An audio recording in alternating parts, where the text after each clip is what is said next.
Ang liwanag, sobrang liwanag, totoo nga talaga mga idol, napakalakas niya.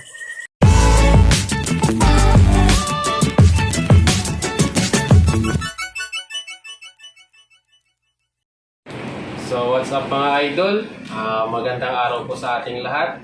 Bali sa araw na ito mga idol ay wala po muna tayong dive kasi nga napasok yung camera natin ng tubig.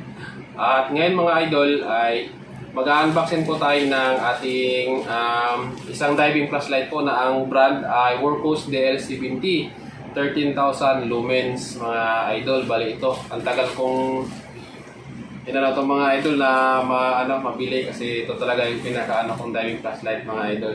Yung Workhos DL70. Unboxing natin mga idol. Yan.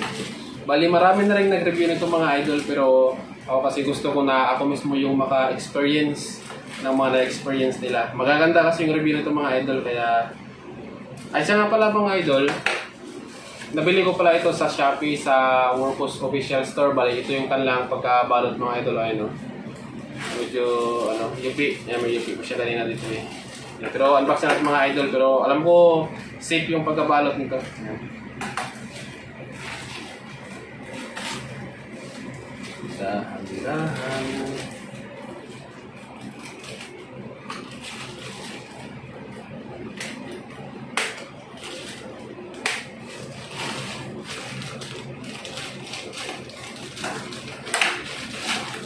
Yan, bali. Ito na pala siya mga idol. Oops! Ito yung laman ng mga idol. Yan. UP nga talaga siya mga idol. Ayan, UP. Yan. Ito yung natin, Workhos. Ito yung brand ito. Ayan. Workhos. Yan, DL70 ito mga idol. At anong buksan ito? Ito yung buksan ng mga idol. Ang hirap buksan, no? Hirap hanapin ng Yan. Bali, ito yung laman ng mga idol ng box. Ayan. Uy, ito lang pala yung isang bubble wrap lang na manipis. Tapos, ito yung flashlight mga idol. Ayan o. Wow. Ganda ba mga idol? Ayan o. Workhos DL70. Ayan. Ayan mga idol. Ayan. Ito yung una. Tapos, meron siyang tali. Maiksi lang mga idol yung tali nyo. Pangkamay lang talaga dito. Tapos, may O-rings pala. Ito yung O-rings. Ang liit ng O-rings yung mga idol, oh. Hindi kagaya sa ibang O-rings na medyo makapal. Sa kanya, manipis lang. 2 piraso. Tapos, manual. At, wala na. May foam lang. Ayan ang laman ng box ng mga idol. Ayan, bali ito yung manual niya mga idol. Hindi na siguro natin babasahin ito mga idol. Ito nga pala mga idol, yung nakalagay sa manual niya is yung nito is low. Yung low niya is 4,500 lumens. Tapos tatagal siya ng 18 hours. Tapos yung medium niya is 1,300 lumens. Ito yung nagustuhan ko sa kanya mga idol, yung medium niya naaabot ng 5 hours, 24 minutes. Tapos yung high niya na 4,000 lumens naaabot ng 2 oras.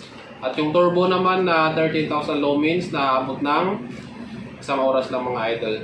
Ayan. At saka yung compatible pala na battery sa kanya mga idol ay 26,650. Hindi siya pwede sa 21,700 at saka 18,650. Kailangan mong bumili ng 26,650 na yung pointed mga idol.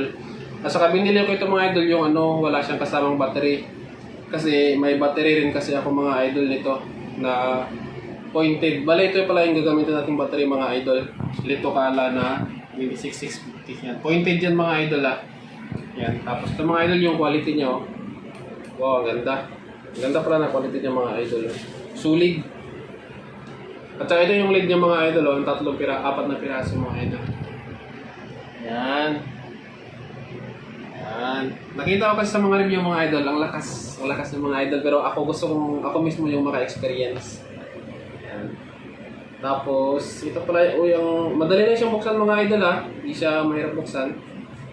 Tapos ito mga idol gold yung niya, yung spring, maganda yung gold kasi maganda yung daloy ng ng electricity. Tapos yung mga idol sulit ng ang ganda ng wow. Ibang-iba siya doon sa sa tatlo kong flashlight, ibang-iba yung pagkasulit nyo. Sulit na sulit talaga yung tunog ng bakal ng mga idol. Ay, bali ito mga idol ay lalagyan natin siya ng battery kung gumagana, susubukan natin. Kasi chinat ko kasi yung ano nito, yung seller nito mga idol na i-check muna yung item bago i-deliver. Ayan. Buti mabait naman yung seller, nagre-respond naman. Yeah, ayun. Ito mga idol, yung gagamitin natin yung gantong battery. Yan, yung may pointed, pointed dyan. Ayan. Para mag-connect mga idol yung ano na.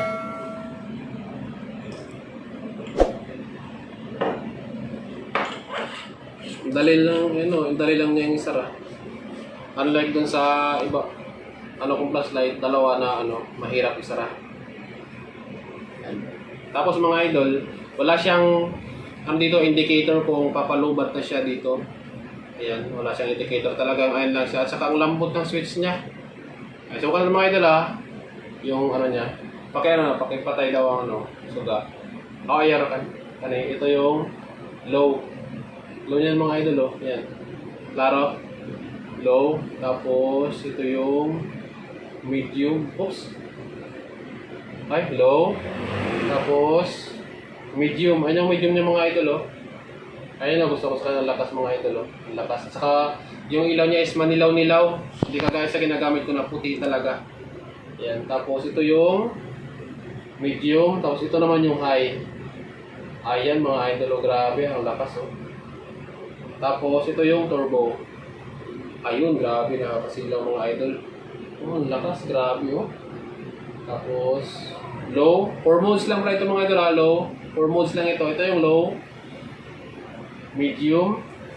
Tapos high na 4,000 lumens. At yung turbo ay grabe, nakakasilaw talaga mga idol Ayan, kung napansin yung mga idol ang lawak ng sakop ng kanyang ilaw. Ayan maano siya, manilaw-nilaw siya mga idol. Ayan maganda ito sa sa yung medyo malabo yung tubig kasi tatagos ko siya mga idol, hindi kagaya sa puti na Yan. At saka pag papatayin mo pala siya mga idol ay long press mo lang. Yung mga idol ang init agad grabe.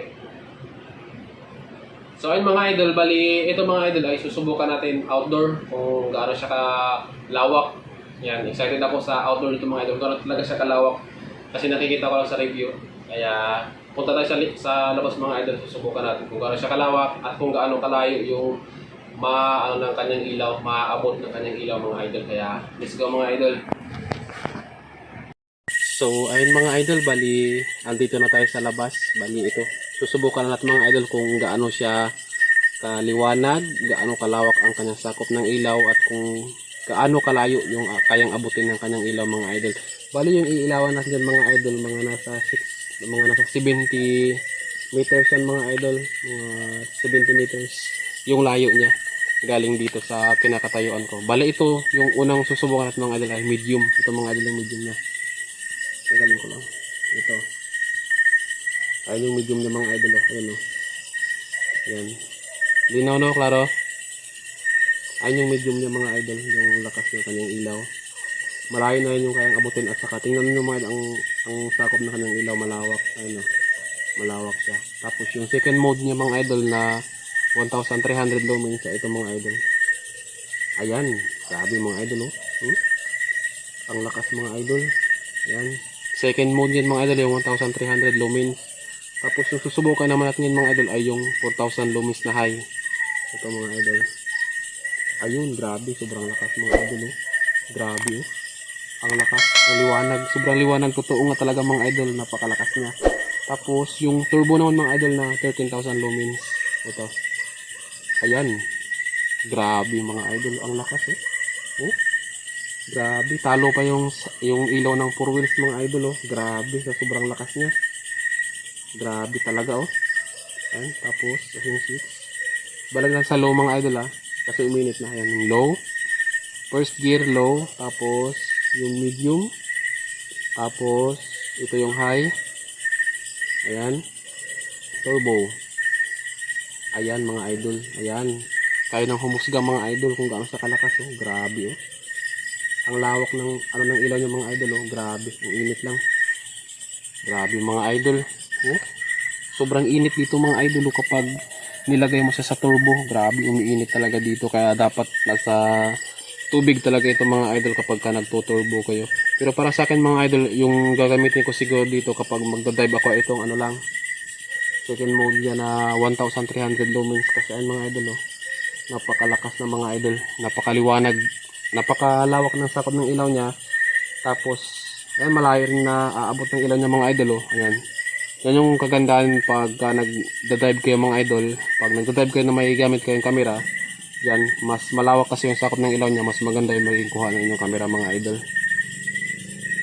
Ayun mga idol, at mga idol, sana pala mga idol, balik susubukan natin ito sa may underwater naman mga idol, kung gaano siya kaganda sa underwater, kung gaano kalawak yung sakop ng kanyang ilaw.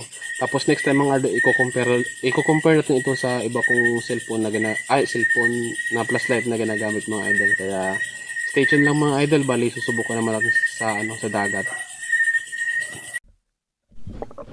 So, ayun mga idol, bali ito na yung underwater na testing niya mga idol. Bali ito ay naka-low lang mga idol. Ito yung pinaka-low ng ating diving flashlight. Tapos ito naman yung medium. Ito yung pinaka-gusto ko sa kanya. At saka ito yung high.